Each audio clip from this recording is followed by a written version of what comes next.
It all began on a chilly autumn morning in Manhattan's bustling financial district. Thunder rumbled across the skyline, foretelling a storm that would shake the lives of the city's wealthiest elite.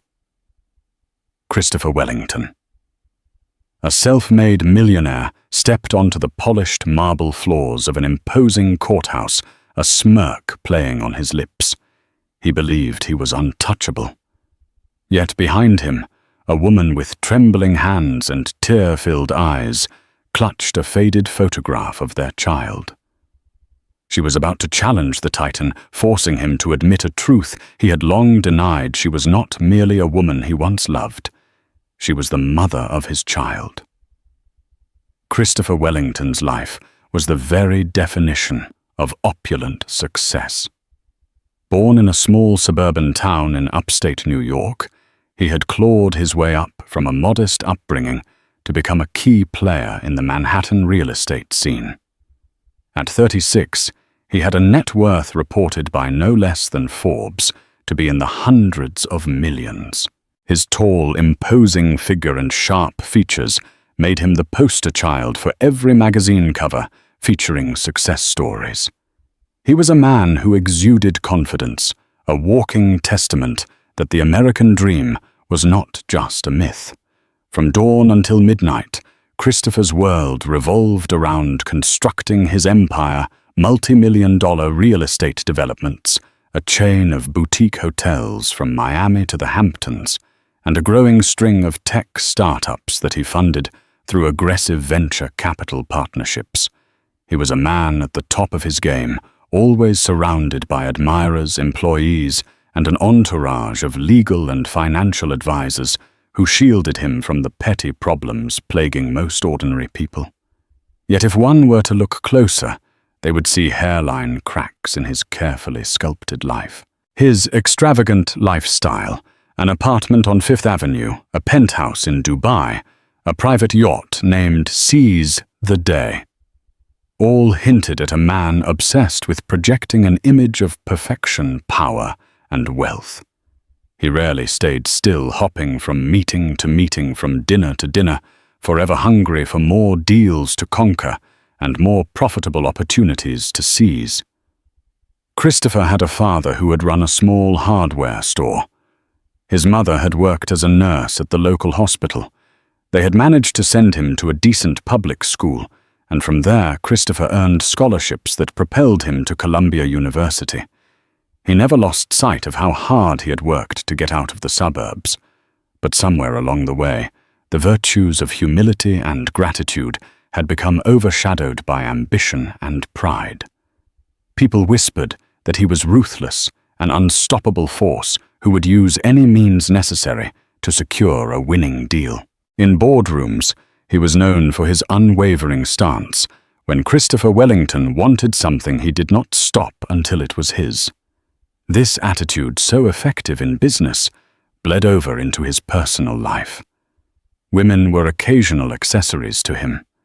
He had relationships, sure, but none lasted long enough to become truly meaningful. He lived by a single motto: "This world respects those who refuse to let emotions derail success." But his view would be tested in ways he could have never anticipated. One afternoon, in a rare moment of nostalgic introspection, Christopher scrolled through a list of old contacts on his phone. Their once familiar names had become an afterthought, now overshadowed by the partners, investors, and celebrities with whom he regularly dined. As he scrolled down, his eyes landed on a name he had sworn he had forgotten: Vanessa James. A tightening sensation crept into his chest. He had met Vanessa 5 years ago at a high society benefit gala, organized by a philanthropic group, spearheaded by none other than Melinda Gates, an event Christopher had attended purely for networking with potential investors. Vanessa had been different from the usual socialite set. She was there as a volunteer, guiding guests and collecting donations for an orphanage in the Bronx. Her genuine smile and unpretentious nature had initially intrigued Christopher, and by the end of the evening, he found himself drawn to her authenticity in a sea of artificial pleasantries. Back then, the relationship had moved swiftly. Their chemistry was electric, his drive and her compassion fused into a heady cocktail of passion. For a time, Christopher relished the sensation of caring about something beyond corporate growth and net worth. Yet as months passed, he noticed her unwavering moral compass, her insistence on him slowing down to pay attention to life beyond the next deal. It unsettled him. When she discovered she was pregnant, Christopher panicked. His carefully orchestrated life plan did not have room for a child yet, or for the challenge of a committed partner who might question his cutthroat strategies. And so, with the help of his lawyers and financial advisors, Christopher's initial solution was simply pay her off, keep her quiet, and move on. He convinced himself it was better for both of them. After all, he was a man who understood the power of money and that generosity would spare him from complicated emotional entanglements. Or so he believed. But Vanessa refused. No check Christopher offered could replace genuine support from the father of her unborn child. And so Christopher ended their relationship emotionally distancing himself. Although he was never outright cruel, he was cold businesslike, as if severing a contract that no longer served his ambitions. He told people privately, "I had a fling. She's just the mother of my child." Nothing more. That phrase, seared into Vanessa's heart, would haunt them both for years. At first, Christopher convinced himself he was doing the right thing by stepping away. But he found himself over time consumed with a quiet guilt that manifested in restlessness and insomnia. He doubled down on his work to distract himself. The child, a boy named Ethan, was born a year later. For the first year of Ethan's life, Christopher knew hardly anything about him beyond the monthly child support checks. Unbeknownst to him, Vanessa never used all of that money.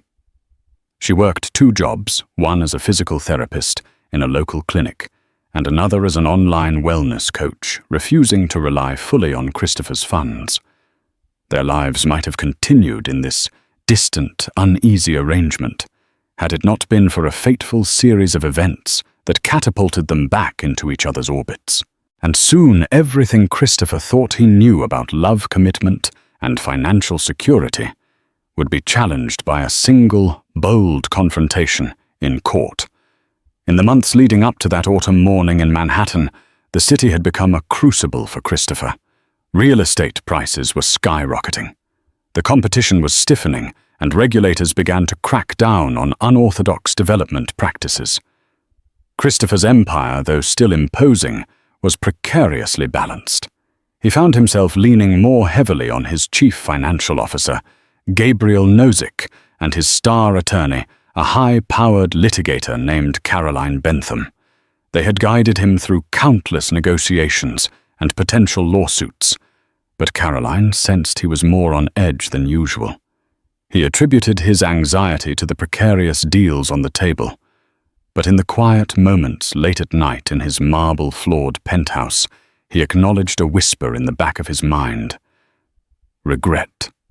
Ethan was almost 4 years old now. Christopher had a few photos, courtesy of an annual courtesy text from Vanessa, but no real relationship with his son. Occasionally he felt a pang of longing, but it was always overshadowed by the fear that his fatherhood would entangle him in deeper emotional responsibilities. In board meetings, Christopher retained his legendary composure, easily striking deals that less assured executives couldn't fathom. Behind the scenes, though, he was fielding more private calls from lenders concerned about his high leverage. He had financed a $500 million property development on Manhattan's Upper West Side, and the loan covenants came with strict terms.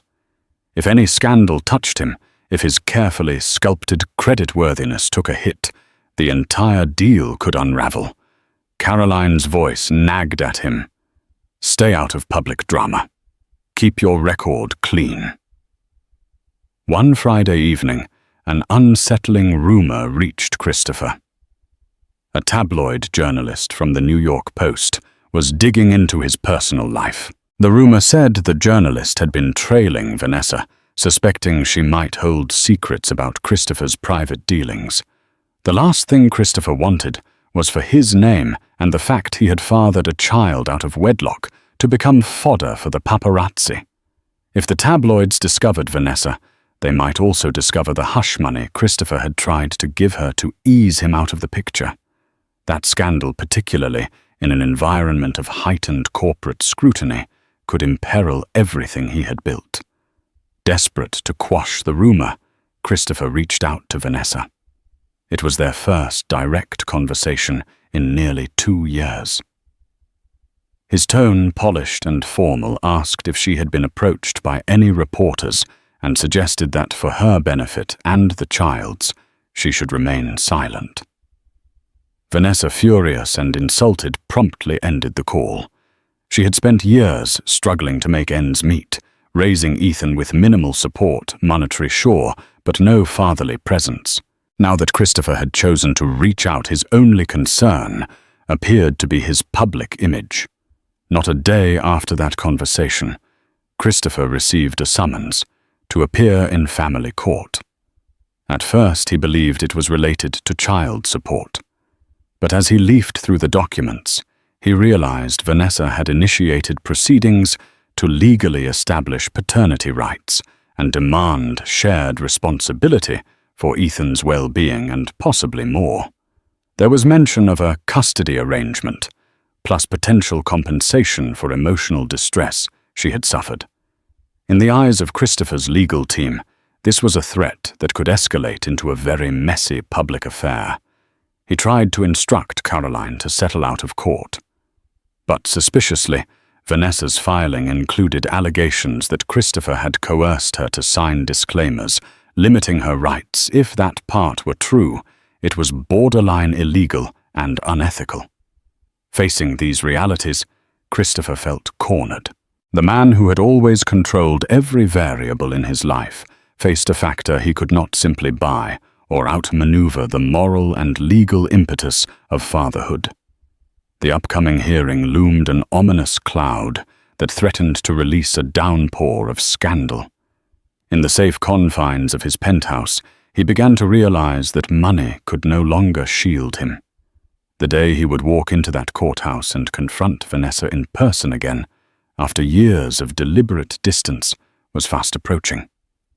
And for the first time, Christopher recognized genuine fear in himself.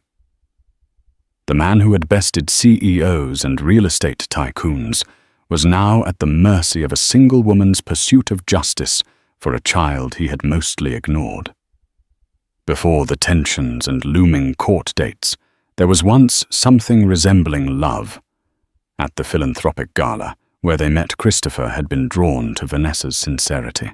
She wore a simple black dress that clung modestly to her curves, and her gentle eyes sparkled with genuine empathy for the orphanage's cause. In a sea of practiced smiles and polite small talk, Vanessa spoke passionately about the children who needed books, tutors, and health care. Christopher, used to empty flattery from those who wanted a piece of his wealth, found her earnestness refreshing. One memory in particular warmed him. A month into dating, he had taken Vanessa on a date to see a Broadway show, The Phantom of the Opera. She had never been to a Broadway performance, and her wide-eyed wonder over the production had softened him, leaving him momentarily vulnerable. They walked through Times Square afterward, hand in hand, the bright neon lights painting their skin with vibrant colors. Christopher kissed her under one of those massive billboards. Vanessa, flushed with excitement, whispered, "I never knew a world like this existed. Thank you for showing it to me." That night, instead of retreating to his penthouse, they took a late-night stroll by the Hudson River. Vanessa talked about her dreams of opening a wellness center for low-income families. Christopher noticed how her eyes lit up when she spoke about helping others. Something in him stirred an unfamiliar sense of wanting to be a part of something that wasn't just about the next big business deal. It wasn't always perfect. Vanessa, being both pragmatic and compassionate, challenged Christopher. She asked him about his ambitions, questioning whether he ever took a day off. She teased him for never cooking his own meals, for using drivers instead of ever taking the subway. "You're missing out on real life," she would say half-jokingly. Yet Christopher found her presence oddly comforting. She made him feel human, not just a money-making machine. As the months progressed, their relationship deepened in fits and starts. Vanessa brought him home to meet her parents, an unassuming couple living in a cramped apartment in Queens. Her mother, an elementary school teacher, had served them a homemade meal of arroz con pollo that Christopher found surprisingly delightful. He was used to filet mignon at five-star restaurants. That evening, he saw a glimpse of family warmth he had rarely experienced since he left for college and became consumed by success. But the cracks began to form when Vanessa admitted she was pregnant. Christopher's immediate response was fear, if not quite terror. The unstoppable train of his career would require rethinking if he became a father. He worried about the potential scrutiny from business associates, and he dreaded the possibility of a messy relationship overshadowing his professional accomplishments. He had just secured the biggest partnership of his life, a real estate development with Morgan Stanley backing. A fatherhood scandal could unnerve financiers who looked for any whiff of instability before investing. At first, he tried to be supportive, promising to accompany Vanessa to doctor's appointments. But as time went on, he found excuses to miss them. An urgent meeting came up, he would text. Or, "I have to fly out to Singapore to finalize a deal." Vanessa put on a brave face, but her disappointment was palpable. The joyous news of her pregnancy, overshadowed by Christopher's mounting emotional distance, triggered endless arguments. Money started pouring in from Christopher's account.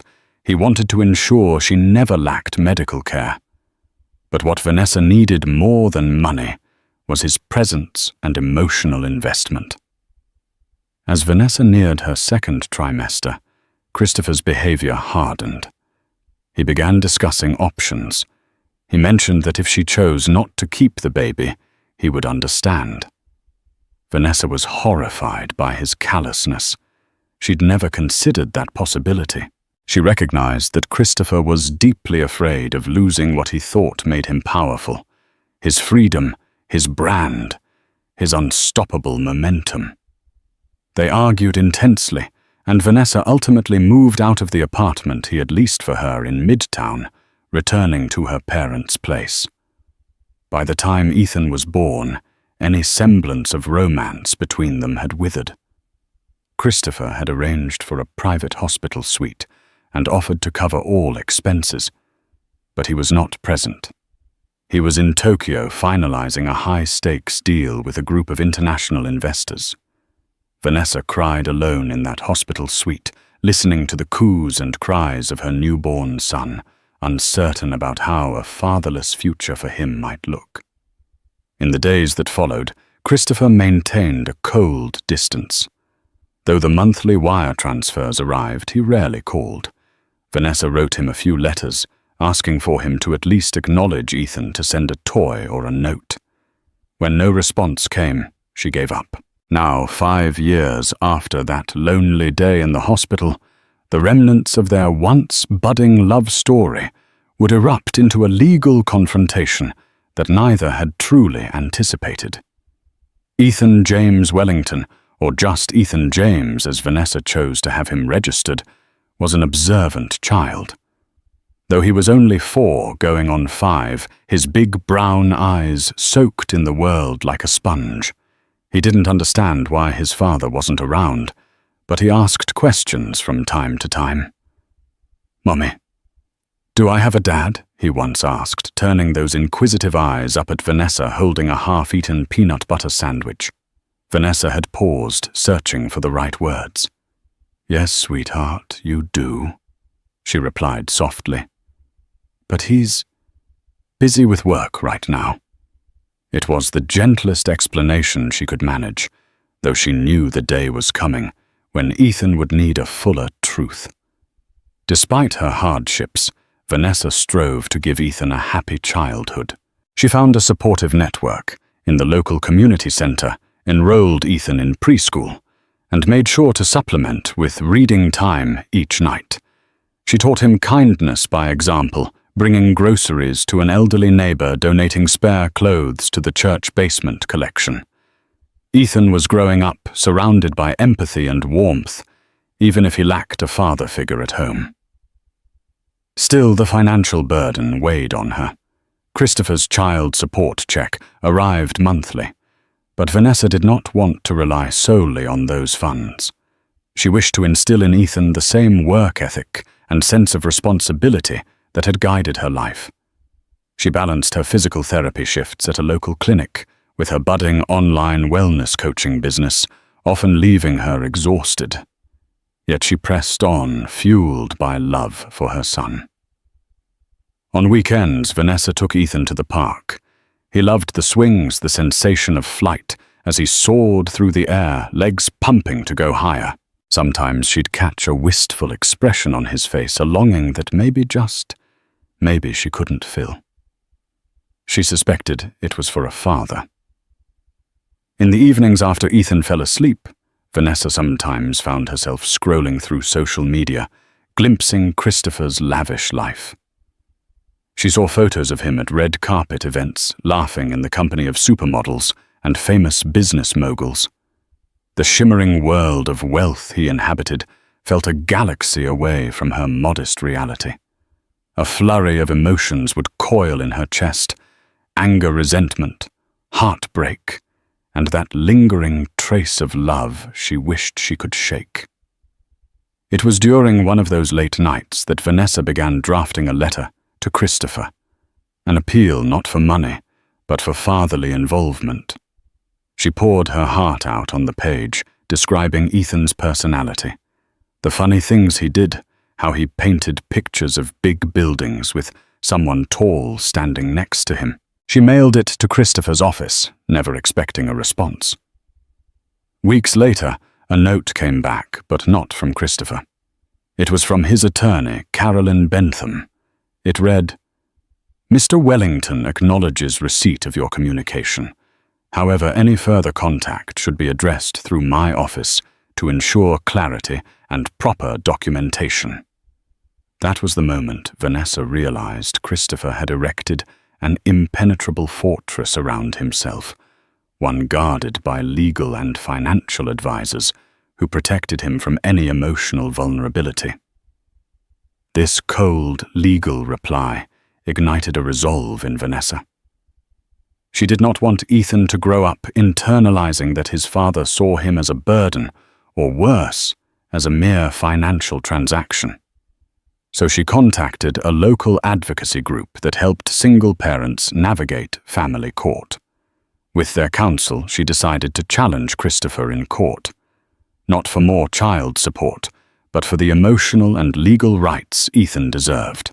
If Christopher wanted to be absent, fine, but she would not allow him to trivialize her role or Ethan's in his life. Soon Vanessa's phone began ringing with unfamiliar numbers. Journalists, bloggers.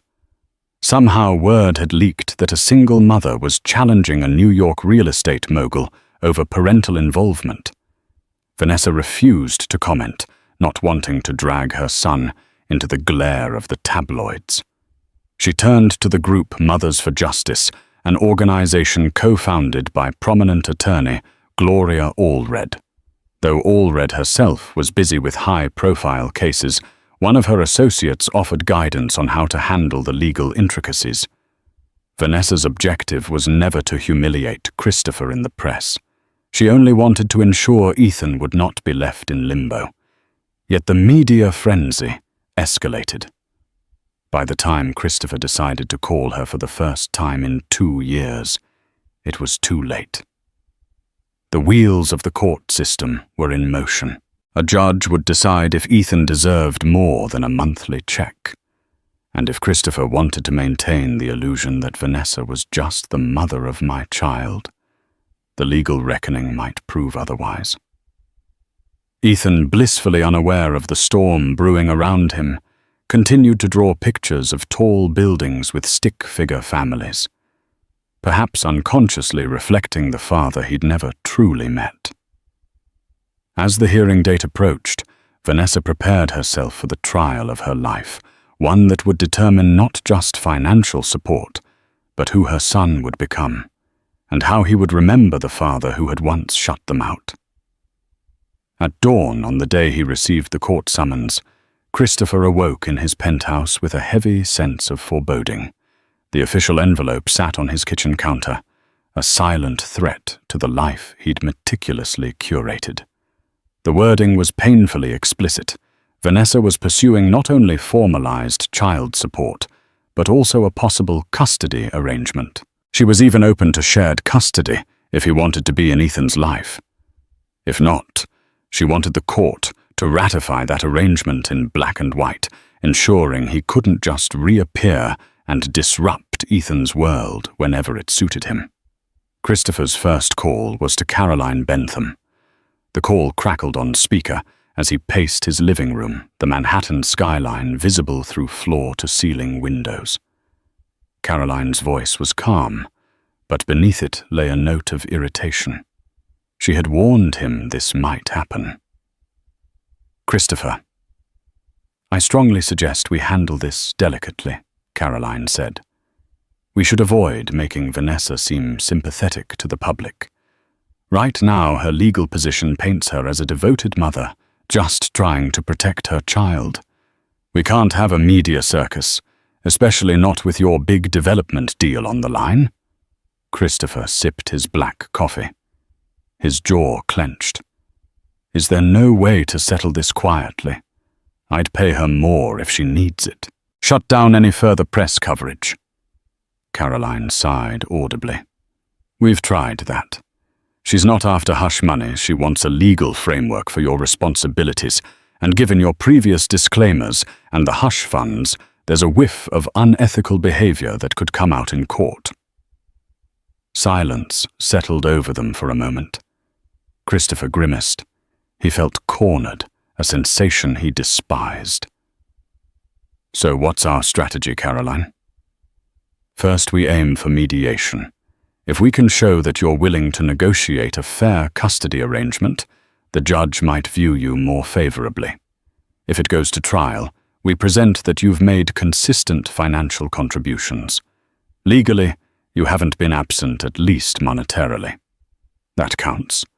We'll downplay the emotional side, highlight the fact you were providing for the child. Judges in New York sometimes factor in the father's capacity to provide a stable financial environment." Christopher almost spat out his coffee. "That's it.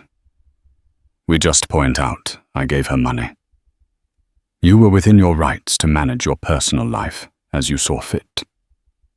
Caroline replied firmly. "Legally, you never denied Ethan was your child. And if she tries to twist this into an emotional sob story, we push back with the argument that your demanding career has made direct involvement challenging. The law can't force an emotional relationship." The call ended, leaving Christopher torn. He understood Caroline's logic. This was about protecting his empire, not his heart. But something in him squirmed at the idea of bearing his soul in a court. Money and power had always shielded him from that. As he stood at the window looking out over the city he'd conquered, he wondered if the empire was worth this new wave of anxiety. Meanwhile, Vanessa's team had its own strategy sessions. She worked closely with an attorney named Lauren Schultz, an associate recommended by Gloria Allred's group. Lauren had pored over every detail. The hush money, checks, the disclaimers. Christopher's legal team made Vanessa sign. and the text messages in which Christopher minimized her role. The goal was to show the court that Christopher not only neglected his parental duties, but also used his wealth and power to keep Vanessa at a safe emotional and legal distance. Lauren assured Vanessa that the crux of the argument was simple. We're not attacking him for being wealthy. We're holding him accountable for his responsibilities as a father. If he chooses not to be in Ethan's life, that's his moral failing, but legally we want to ensure Ethan's stability and protect both of you from any manipulative future moves. The disclaimers alone are suspect, especially if you signed them under duress. Duress. Vanessa remembered that day well. She had been 7 months pregnant when Caroline Bentham's assistant slid a set of documents across the table. They contained clauses stating that Vanessa would not press for custody or visitation beyond minimal levels, effectively binding her to accept child support in lieu of Christopher's active role. Vanessa only signed after Christopher's repeated assurances that the arrangement was best for everyone. She had been scared, overwhelmed, and financially vulnerable. Her mother's hospital bills were mounting at the time, and she thought maybe Christopher was right. Maybe letting him stay distant was the better route. Only now did she realize how manipulative that contract really was. Still, no matter how watertight her case seemed on paper, Vanessa was nervous. She knew Christopher's resources were vast. His high-profile connections ran from Wall Street to City Hall. Judges, politicians, and corporate magnates owed him favors. Rumors even suggested he had a close rapport with real estate giant Stephen Ross and had rubbed shoulders with philanthropic icons like Warren Buffett at exclusive charity dinners. If there was a loophole, Christopher's team would find it. Yet she could not back down. This was about Ethan's future. Once the court recognized Christopher as Ethan's father and set the terms of custody and support, Vanessa wouldn't have to worry about Christopher swooping in arbitrarily. She also hoped that deep down Christopher might change. Perhaps facing his responsibility in public court might spark some paternal instinct that had lain dormant. Her heart still held a tiny ember of hope for that. On the day before the preliminary hearing, Manhattan was drenched in cold rain. Lightning flickered across the skyline, mirroring the tension both Christopher and Vanessa felt. He stayed late in his office at Wellington Towers, finalizing details of a new venture, but his mind repeatedly drifted to the stack of court documents on his desk. She, in her small Queen's apartment, tucked Ethan into bed and told him that she had an important meeting the next day. "Will I get a new toy, Mommy?" he asked innocently.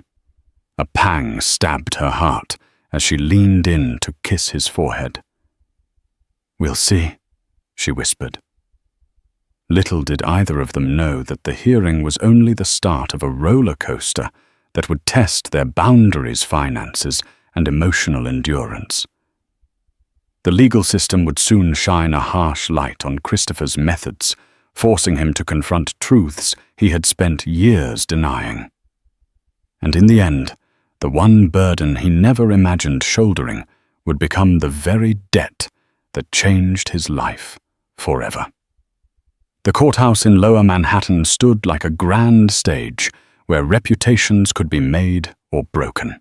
On the first day of the hearing, Christopher arrived with the confidence of a man used to orchestrating events to his advantage. He wore a tailored navy suit, a crisp white shirt, and a subdued tie, an image of polished respectability. Caroline Bentham trailed beside him. Briefcase in hand, her demeanor every bit as steely as her client's outward poise. Media vans clustered outside, and cameras flashed the moment Christopher stepped out of his black SUV. He maintained a calm facade, ignoring the reporters' questions shouted in his direction. "Mr. Wellington, are you acknowledging paternity? Have you been evading child support?" His security detail formed a barrier, ushering him quickly through the entrance. Vanessa arrived shortly after, dressed in a simple grey skirt suit. She clutched a file of documents, her knuckles turning white. A few paparazzi snapped photos, but the crowd's attention gravitated toward the billionaire. The difference between their arrivals was stark. Christopher, with his entourage Vanessa, with only her attorney, Lauren Schultz, and a friend from the Mothers for Justice group, who offered emotional support. In the corridor, the atmosphere was thick with tension.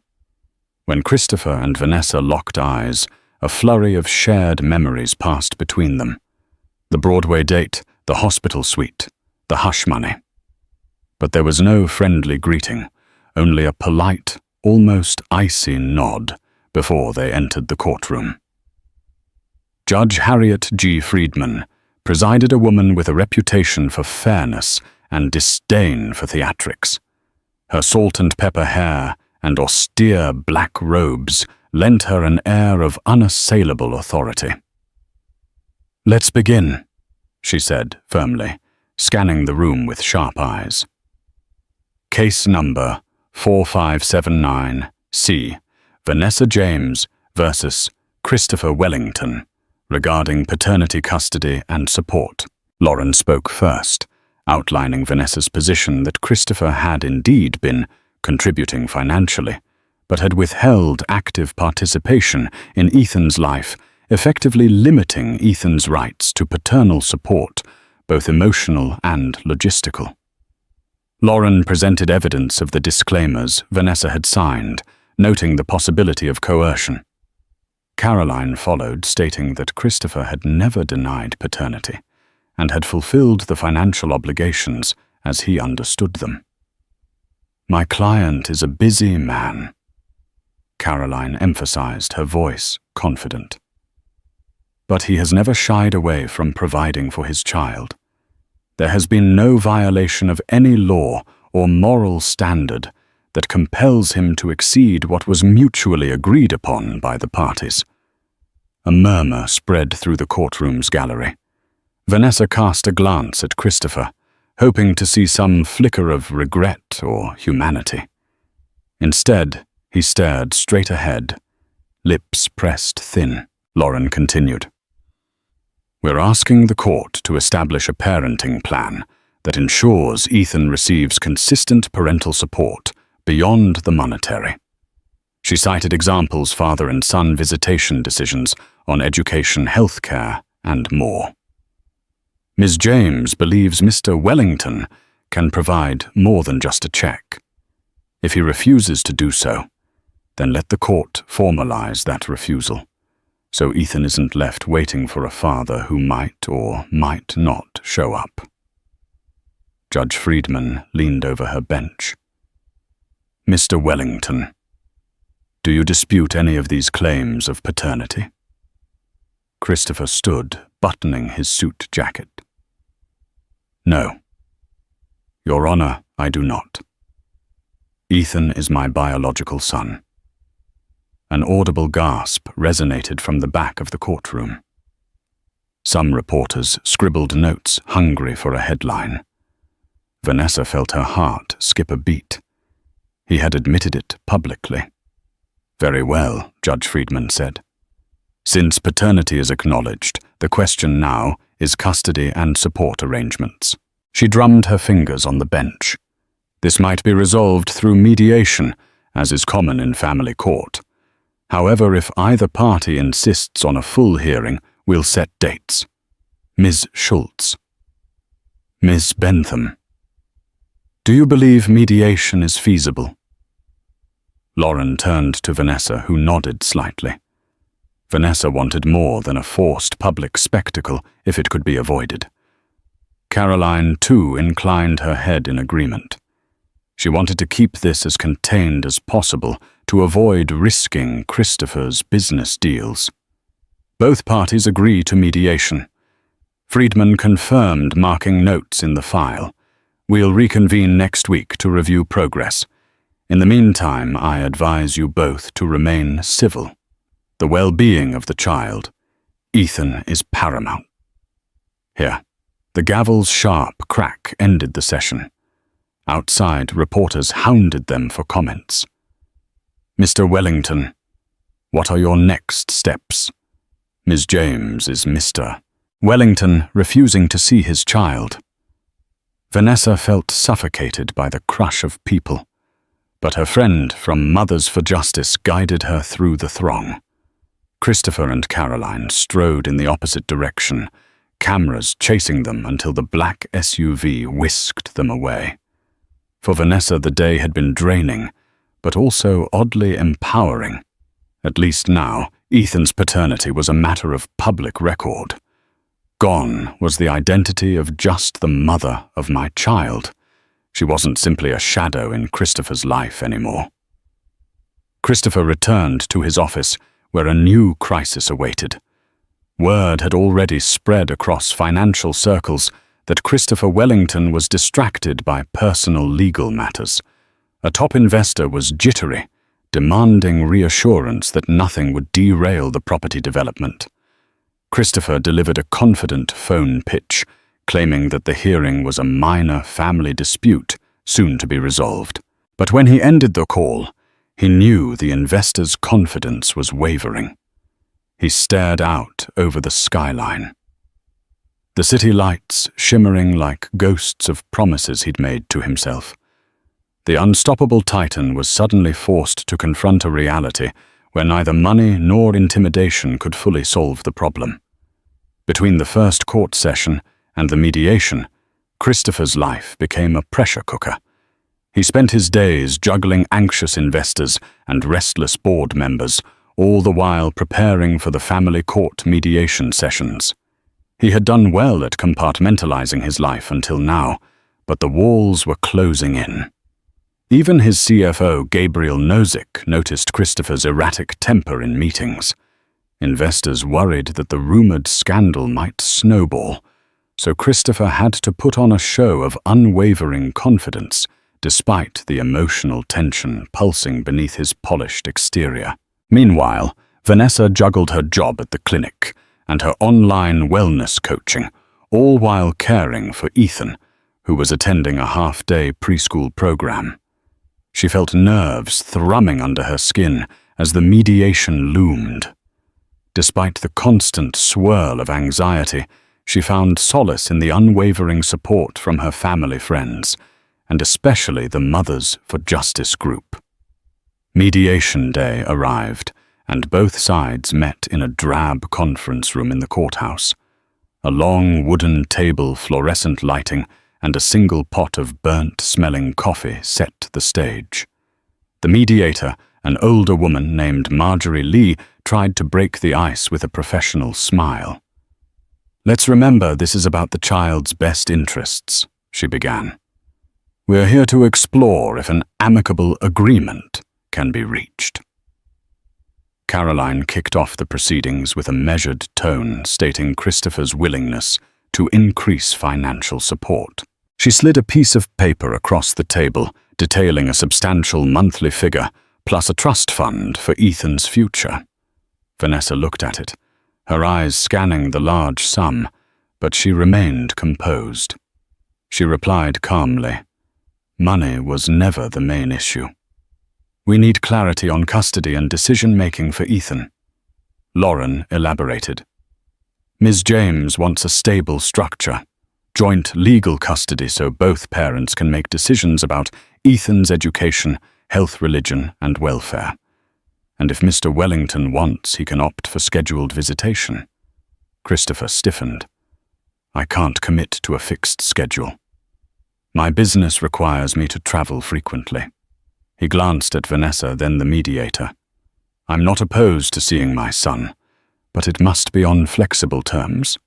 Vanessa felt a pang. He was tiptoeing around fatherhood as if it were a nuisance. She inhaled sharply, reining in her frustration. "Ethan needs consistency," she said, her voice betraying her exasperation. Marjorie Lee cleared her throat gently, intervening. "Mr. Wellington children thrive on routine. Could you at least commit to a monthly schedule, which we could adjust if your travel changes?" Caroline offered a compromise. We can propose a partial schedule, 1 weekend a month, plus an understanding that if Mr. Wellington is in town for more than a week, he'll notify Ms. James to arrange additional visitation. Vanessa felt this arrangement was still too vague, but Lauren squeezed her hand under the table, signaling that concessions are often necessary in mediation. They delved into the disclaimers Vanessa had signed. Lauren argued that Vanessa was coerced. Caroline contended it was a mutual agreement. The mediator took notes quietly, occasionally posing clarifying questions. It was evident to everyone that the disclaimers were a ticking time bomb if they went before Judge Friedman in a full trial. They smelled of undue pressure, especially given Vanessa's financial vulnerability at the time. By the third hour, a tentative framework emerged. Christopher would formally share legal custody with Vanessa, ensuring both parents had a say in major life decisions for Ethan. In exchange, Vanessa would not contest Christopher's right to maintain a flexible visitation schedule, provided he gave sufficient notice. Christopher also agreed to set up a trust fund for Ethan's education. The disclaimers would be declared void, acknowledging that they were signed under questionable circumstances. "This is progress," Marjorie Lee said, smiling wearily. "We can finalize details in another session or two." She then asked if both parties could refrain from discussing the case publicly to avoid media sensationalism. Caroline nodded. Vanessa agreed as well, stating she had no desire for the tabloid's attention. Before they parted, Marjorie encouraged Christopher to start building a real relationship with Ethan. Children need their fathers. But Christopher's stoic silence only confirmed Vanessa's fear that for him, the child was a checkbox on a legal to-do list rather than a treasure to be cherished. Outside the mediation room, Christopher finally approached Vanessa directly. For a moment, they were alone. "I know you want the best for Ethan," he said, voice low.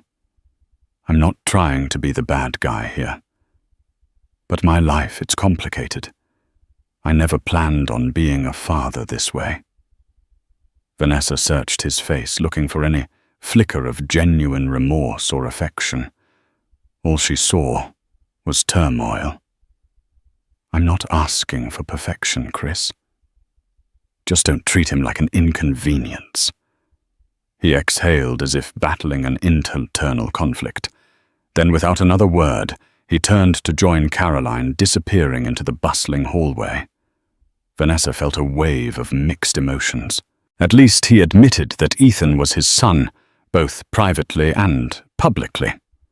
But building a meaningful connection with Ethan seemed to remain a distant priority for Christopher. In the days following, Lauren worked tirelessly on the draft agreement. She urged Vanessa to settle unless Christopher tried to slip any new terms in. After all, a guaranteed legal framework was better than an unpredictable battle in open court. Vanessa agreed, but a gnawing feeling told her Christopher might have more manipulations in store. She had witnessed how easily he maneuvered in business. Why wouldn't he do the same in a family matter? For Christopher, the best outcome was to finalize this, quietly appease the court, and reassure investors. But fate had other plans. Another storm was brewing, a financial one that threatened to unravel Christopher's carefully managed empire. And in ways neither of them could foresee, it would have a profound impact on everything about their arrangement, culminating in a twist that would shock them all. Christopher's empire began to crumble just as the family court case intensified. His luxury development on Manhattan's Upper West Side was hit with a construction halt after inspectors found foundational issues. A whistleblower suggested corruption, and soon the city's building department launched an investigation. Promotional material for the condos became worthless, while lenders, especially Morgan Stanley's consortium, panicked. Loan agreements demanded pristine financials now unattainable. Revenue froze, costs soared, and Christopher's liquidity vanished. Accountants scoured his holdings. Lawyers scrambled to shield him. Meanwhile, a piercing article in the Wall Street Journal exposed his legal troubles and financial missteps. Investors fled. Stock in Wellington Global Ventures tanked. Christopher tried damage control publicly, downplaying the situation as temporary delays. Behind the scenes, though, he faced margin calls and debt mounting fast. Amid the chaos, mediation with Vanessa was repeatedly delayed. She tried to be patient, but the lack of progress left Ethan in limbo. One day, Vanessa received a direct call from Caroline Bentham. Due to Mr. Wellington's liquidity constraints, Caroline said coolly, "He proposes postponing the trust fund's initial deposit." Vanessa's heart dropped. "So Ethan's future depends on whether your client can fix his failing projects." "It's just a delay," Caroline replied. "He remains committed." Vanessa turned to Lauren, who advised caution. "If his empire's collapsing, we can't accept promises. We need protections now." Rumors of bankruptcy spread. In desperation, Christopher personally guaranteed loans to keep afloat, gambling his fortune. By the time the next mediation happened, he looked haggard, a shadow of the man who once dominated boardrooms. Caroline offered new terms. Lauren pushed back, demanding Christopher place funds in escrow. Tension spiked. The mediator paused the session. When they resumed, Christopher whispered, "I need more time. Everything's falling apart." Vanessa's voice trembled, but remained firm. "Ethan can't wait for your empire to recover. He needs something real now." The session ended without resolution, but left a sliver of compromise in the air. Another meeting was scheduled. 2 weeks later, disaster struck again. Violations at the site were worse than expected. Lawsuits from angry investors piled up. Stocks plummeted further. Bankruptcy whispers became roars. Christopher wandered his penthouse at night, tormented by thoughts of Ethan. For the first time, he feared not just losing his fortune, but losing his son's respect.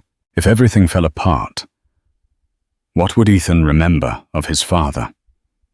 A man with tall towers, or one too proud to be present? Christopher's world was unraveling. Within a month, lenders declared him in default. The luxury project was suspended indefinitely.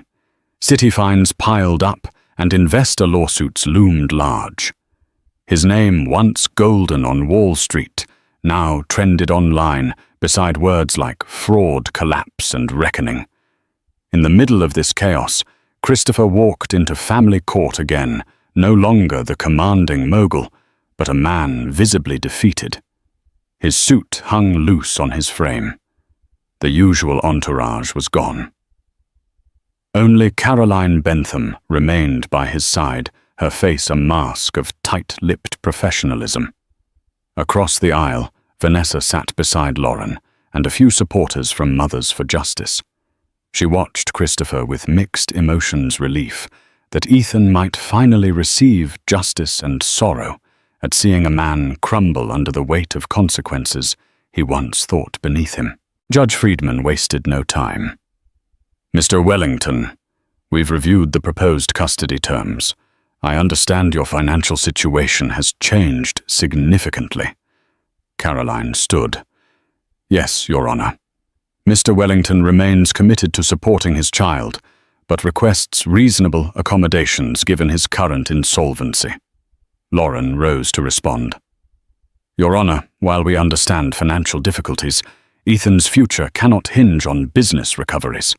We ask the court to establish enforceable custody and support orders that protect the child, regardless of Mr. Wellington's financial reorganization." The judge reviewed the mediation transcripts.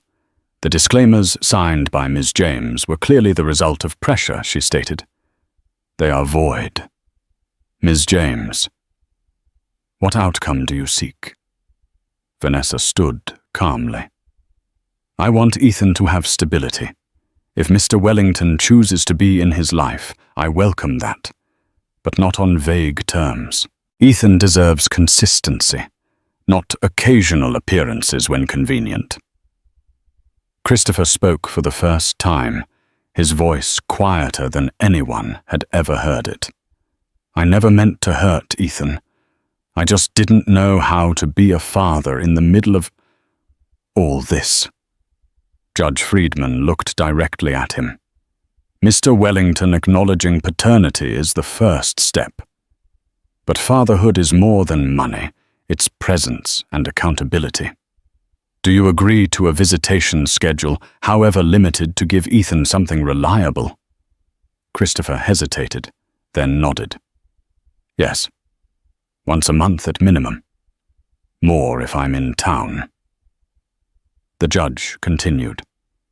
The trust fund must be created. If your assets are frozen, the timeline may shift, but Ethan's welfare remains your obligation.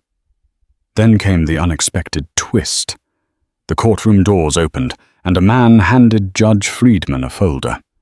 She scanned it, and her expression darkened. What is this? She asked sharply. Caroline explained. Your Honor. Certain creditors are attempting to redirect Mr. Wellington's court-ordered support payments to settle his personal debts. They claim priority based on guarantees he signed. A ripple of gasps filled the courtroom. Vanessa's heart dropped. Friedman slammed her gavel once. This is a family courtroom. Let me make one thing clear. No creditor will leapfrog over the needs of a child. Child support is not optional, and it is not subject to seizure by business interests. Caroline started to protest, but Friedman cut her off. If Mr. Wellington tangled his business debts with personal promises, then he will carry that burden alone. Ms. James and her child will not suffer for his financial decisions. Christopher stood stunned, the finality of her words hitting like a brick wall. The courtroom murmured as reporters whispered potential headlines. Custodian of debt would surely be among them. Judge Friedman issued her ruling. Custody shared legal custody. Both parents would decide jointly on education, health care, and major life decisions. Visitation, minimum 1 weekend a month, with the option for more, with notice. Child support, maintained based on previous income, with future adjustments to be approved by the court. Support payments were prioritized above creditor claims. Trust fund to be created immediately with phased deposits, regardless of Christopher's bankruptcy. The court will not entertain further delays, she said firmly. Mr. Wellington, you've evaded emotional responsibility long enough. You may have called Ms. James just the mother of your child, but that child now has the law to ensure you are more than a name on a check. The gavel cracked once more, final and echoing. Outside the courthouse, the press swarmed both parties. Christopher, silent, ducked into a waiting car. Vanessa walked calmly through the crowd, Lauren shielding her from intrusive questions. She didn't feel victorious, only resolved. Ethan now had rights structure and a father at least on paper. And for Christopher, there was no escaping the truth. He was no longer a titan of real estate. He was a man flawed, indebted, and finally accountable. In the weeks following the final hearing, Christopher's downfall became headline news. His real estate empire filed for bankruptcy, and a court-appointed trustee began liquidating assets. Investigations into construction fraud loomed, and whispers of possible criminal charges echoed through financial circles. Meanwhile, Judge Friedman's ruling was formally enacted. Legal custody, shared between Vanessa and Christopher, ensuring joint decisions on Ethan's upbringing. Visitation 1 weekend per month, minimum, with flexibility for more. Child support payments would continue, based on previous income adjusted only by court approval. Trust fund. To be funded in stages insulated from creditors regardless of Christopher's financial woes. Vanessa felt both relieved and exhausted. Ethan finally had legal protections, and the manipulative disclaimers had been voided. But what saddened her was how hollow Christopher seemed throughout it all. He complied, but only because the court forced him to. Once a high-flying mogul, Christopher now lived in a modest apartment, far removed from the penthouse life he once flaunted. His yacht was repossessed, his luxury properties sold. Even his elite club revoked his membership. The man who once couldn't be touched was now financially stripped, facing litigation and media scrutiny. A few weeks after the hearing, Christopher appeared at Vanessa's door, holding a small stuffed dinosaur. "I'd like to spend time with Ethan," he said quietly. Vanessa, hesitant but open, let him in. Ethan, now nearly 5, eyed him curiously. Christopher knelt. "I'm your dad," he said, extending the toy. Ethan accepted it with a smile and a simple thanks. They spent the afternoon in the park. Leaves fell in golden waves, and Christopher, without cameras, lawyers, or investors, ran with his son across the playground. For once, he wasn't calculating his next move. He was just a father, uncertain but trying. Vanessa watched from a bench, tears in her eyes. Perhaps the court hadn't just imposed responsibility, it had offered Christopher a chance to discover something real. In the months that followed, Christopher's legal issues persisted. He attended depositions and met with attorneys trying to salvage fragments of his reputation. But once a month, he rode the subway to Queens and visited Ethan. Eventually, he began picking him up from preschool bit by bit, building a bond. Vanessa no longer saw him as the man who once called her just the mother of my child. He had hurt her deeply. But watching him show up, tired, humbled, and present, softened something in her. Ethan thrived. He laughed more, asked questions about buildings, and drew pictures of stick figures holding hands. One day he asked to see the towers his dad built. Christopher promised they would someday. And so a man who once measured success in millions now found value in a child's smile. He had lost his empire, but gained something harder to earn, the beginning of redemption. Thank you for joining us on this emotional journey of power, betrayal, and redemption. Christopher Wellington learned the hard way that no amount of money can protect you from the responsibilities of the heart. He sought to dismiss Vanessa as just the mother of my child, only to be humbled by the very debt he tried to avoid fatherhood. In the end, the courtroom drama forced him to see what truly matters: a child's laughter, a mother's unwavering resolve, and the necessity of facing one's obligations. If you found this story as captivating as we did, we invite you to hit that like button, share your thoughts in the comments, and subscribe to our channel for more stories just like this. Your support helps us continue bringing real-life dramas and powerful narratives to life. Don't forget, sometimes life's greatest wealth is found in what you cannot buy with money. Subscribe now.